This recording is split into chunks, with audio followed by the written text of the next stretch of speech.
Good morning, everybody on YouTube. So, I am Wesley Rudd, owner-operator of Rudd Manufacturing and Custom Welding. Thank you for tuning in to the channel. We do all kinds of welding, manufacturing. We do on-site welding, in-shop welding. At the shop here, it's really messy right now. Please don't pay attention to that. So, I just got this 2004 Ram 3500 rig just last week, actually, and I'm getting all my tools on it. And I'm working on my pole. So I have this really cool idea for my Hoosier pole that I want to share with you. And the owner of the truck actually gave me the base here to go with the pole. He had it laying around and didn't need it. So I welded it on where I wanted it to configure with all my boxes and everything. Real quick, in case you're going to ask in the comments why I have my welder facing the passenger side, I'll tell you. For my line of work, I do mobile repairs. I do emergency repairs, which may entail working on the side of a road. If you're working on the side of a road, let me ask you, do you want to be on the driver's side over there trying to work with traffic, trying to get your leads rolled out with the possibility of getting run over, getting your leads run over? It doesn't work out. So, instead, you'd rather be on the passenger side. So that's why I put everything facing this side. If you tuned in, I can't remember if I had any videos on my old rig or not, my 99 Chevy.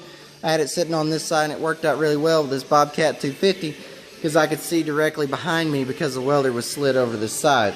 It's really nice. This one's sunk down into the bed, so it means that I can see over it anyway. But anyway, off of that point, it also makes it where when I'm going to school, I keep my welding tools and my bucket and everything in that toolbox over there. So when I get to school, I just step out of the truck, grab my bucket, and walk in the door.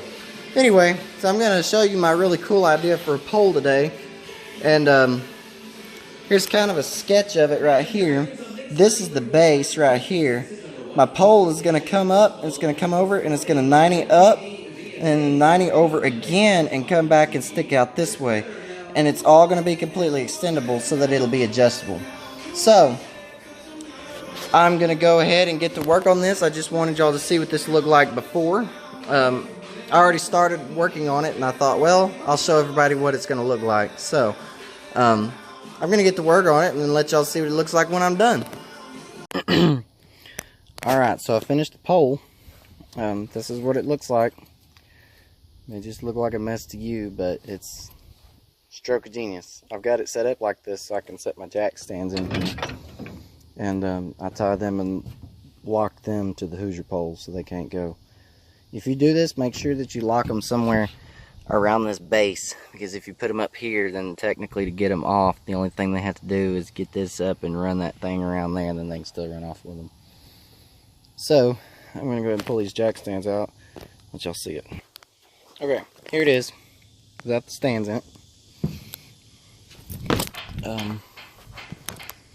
Whoever had done this pole made this out of 2-inch. It's actually like heavy wall, schedule 80, something like that. It's super heavy. It's heavier than 40. This is done out of 1.5 inches. It's actually 1.5 inches schedule 10. These are just non-pressure 90s. You can see by the seam on there, they're non-pressure. And then the inner part is made out of 1.25 inches schedule 40, because that's what I had in the shop.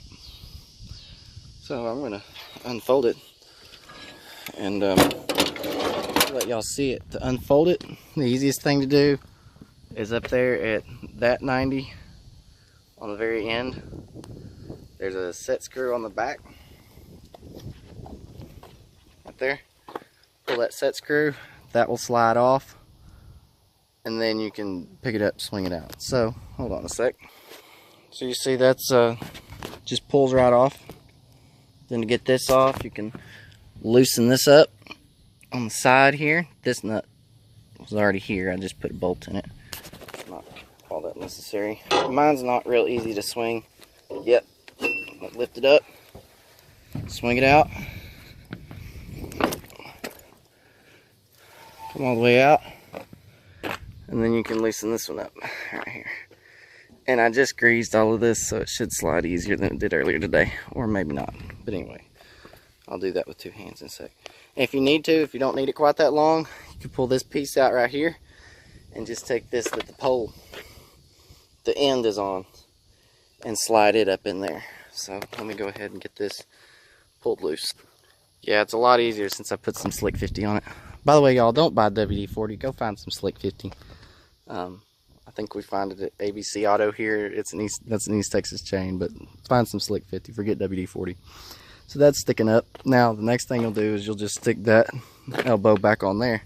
You can tell if you were to just put your end in there, that's, you know, quite a bit out from the truck anyway. That's roughly 100 inches right there from that base, roughly. Because that section there is 54 inches, and then that one, I don't remember. It's around 54 long. The pipe is actually 48 long because of the takeout on the 90. That's get you that far out. Now you're really far out because that adds another section to it. So you can tell that's a long ways out now. And then I've still got that piece. Like I said, you can take that end and slide it up in there and you'll be that far out. If you don't need the whole length, my suggestion would be to suck this up though, back up into that pipe. It gives you a little bit more stiffness. And just pivot that out. Pivot it right here so that right there is here. And then you'll be roughly this far out. And then you can just slide that in and out however far you need it. I'm going to show you at full extension. You can do this however you need to, however long. That is fully extended right there. That's a lot of weight on that pole. If I do this